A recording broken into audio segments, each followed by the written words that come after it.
Class third, good morning. Chapter 7 the animals world. EVS का chapter number 7 the animals world के बारे में हम पढ़ेंगे। यहाँ देखिए, Aditya planned a visit to zoo with his family. Aditya ने अपने परिवार के साथ में जू जाने का क्या किया, प्लान किया। ठीक है। He was very excited to see different types of animals there. ठीक, कि जो आदित्य था वो काफ़ी उत्साहित था जू में विभिन्न प्रकार के जीव जंतुओं को देखने के लिए। They were of varied sizes and shapes. और जो जीव जंतु थे वो क्या थे, कुछ साइज में बड़े थे और कुछ क्या थे, छोटे थे। तो जितने भी जीव जंतु थे वो क्या थे, साइज में क्या थे, विभिन्नता रखते थे। तो उनकी जो साइजेस थी वो क्या थी, विभिन्न प्रकार की थी। Let us also study about some of them. चलो उनमें से कुछ जीव जंतुओं के बारे में हम पढ़ते हैं। ठीक है। Name two animals that are kept. ठीक है। अब बताओ कि हम घर में कौन कौन से जीव जंतु रखते हैं। ठीक है। तो घर में आपके जैसे मान लो आपके कौन से हो गए, हम डॉग भी रखते हैं। ठीक है, काऊ रखते हैं, बफेलो रखते हैं। और फार्म्स में हम लोग आपका काऊ बफेलो आ गया आपका। ठीक है। और फॉरेस्ट में कौन से जीव जंतु रहते हैं आपके, लॉयन, टाइगर, ये सब। ठीक है। फिर इसके बाद में habitat. Different animals live in different place. कि विभिन्न प्रकार के जीव जंतु विभिन्न प्रकार के स्थानों पर निवास करते हैं। ठीक है, बात समझ में आई कि जितने भी जीव जंतु हैं, ठीक है, वो अलग अलग स्थानों पर निवास करते हैं या रहते हैं। Animals like elephant, lion and dog live on land. जैसे कि एलिफेंट, लॉयन और जो डॉग है वो कहाँ रहते हैं, ज़मीन पे रहते हैं। They are called terrestrial animals. तो जो जीव जंतु ज़मीन पर रहते हैं जैसे एलिफेंट, लॉयन और डॉग, तो उसे हम क्या बोलेंगे, टेरेस्ट्रियल एनिमल्स। ठीक है।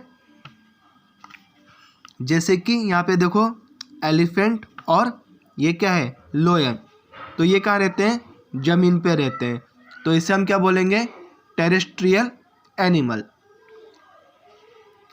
Animals like fish, octopus and squid live in water.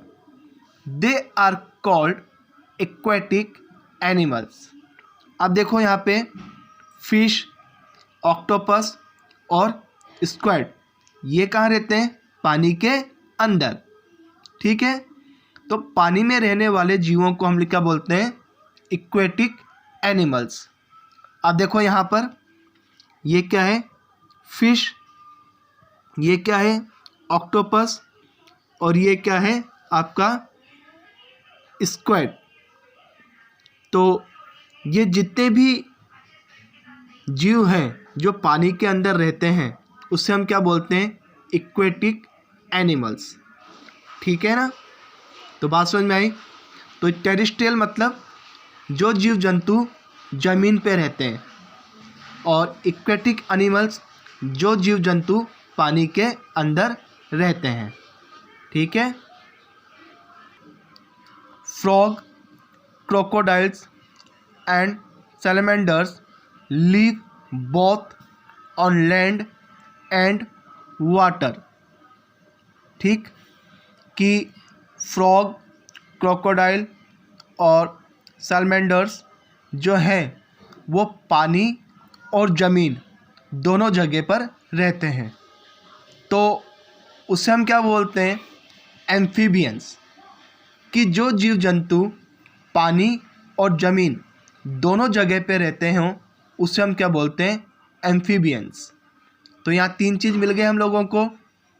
कौन कौन सी? पहली हमें मिली टेरेस्ट्रियल, जो ज़मीन पे रहते हैं, इक्वेटिक जो पानी में रहते हैं, और एम्फीबियंस मीन्स जो लैंड और वाटर दोनों जगह पर रहते हैं। ठीक है। Some animals dig holes in the ground and live in them। कुछ छोटे जीव जमीन को खोदकर जमीन के अंदर रहते हैं, जैसे rats, snakes and moles. Live underground in burrows. ठीक है कि ये रेट्स, स्नेक और जो मॉल्स हैं ये ज़मीन को खोदकर ज़मीन के अंदर रहते हैं। ठीक है। तो ऐसे जो जीव जो ज़मीन के अंदर रहते हैं, ठीक है, उन्हें क्या बोलते हैं हम लोग? बरोज। ठीक है, बिल बनाकर रहने वाले जीव। फिर वाइट सेप्स।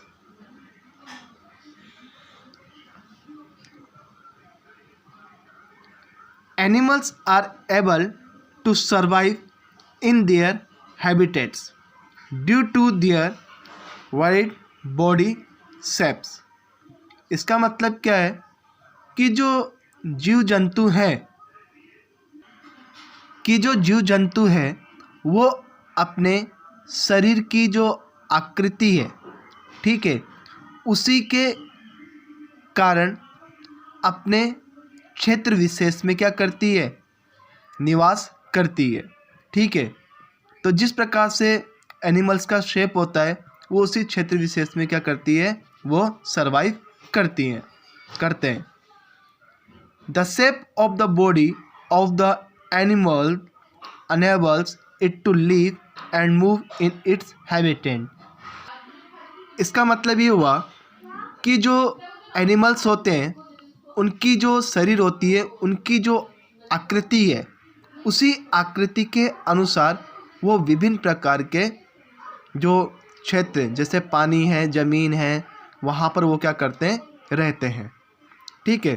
तो बॉडी का जैसी आकृति होगी, जैसे उसकी शेप होगी, उसी के अनुसार क्या करते हैं? वो लोग वहाँ पर निवास करते हैं। Different animals have different body structures. तो जितने भी जीव जंतु हैं उन सभी जीव जंतुओं का जो बॉडी स्ट्रक्चर होता है, जो उसकी बनावट होती है शरीर की, ठीक है, वो क्या होती है? भिन्न होती है, एक दूसरे से अलग होती है। Snakes and earthworms have long slender bodies. जैसे कि स्नेक है और जो अर्थवॉर्म है, ठीक है, स्नेक और जो अर्थवॉर्म होते हैं उनकी जो बॉडी होती है वो कैसी होती है? लंबी होती है और पतली होती है।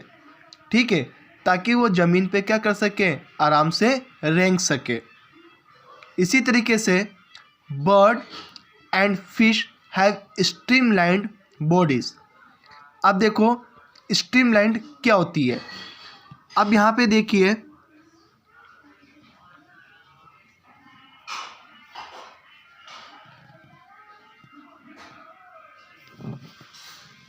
इस जगह पे ये क्या है? फिश। अब इसका देखो मुंह यहाँ पे से आगे क्या हुआ है? तिकोना है ना यहाँ पे। ठीक है, तो ये क्या करेगा? पानी का जो रेजिस्टेंस है, जो वाटर का रेजिस्टेंस है, उसको क्या करेगा? फोर्स को कम करेगा। ठीक है, ताकि क्या करेगा? ये फिश जो है वो आगे की तरह क्या करेगी? आसानी से स्विम कर सके। ठीक है, तो इस फिश की जो बॉडी होती है वो कैसी होती है? स्ट्रीम लैंड होती है, ताकि जब ये पानी में तैरे तो ये आसानी से मूव कर सके। ठीक है, इसी तरह से बर्ड जो होती है उसकी बॉडी भी कैसी होती है, स्ट्रीम लाइंड होती है, ताकि वो क्या कर सके, आसानी में हवा में उड़ सके। बात समझ में आई। फिर इसके बाद में frogs and toads have squat bodies.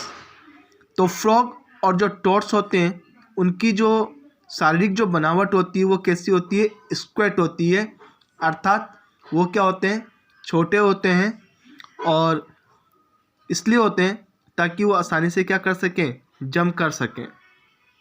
ठीक है। Jellyfish and octopus have parachute shaped body.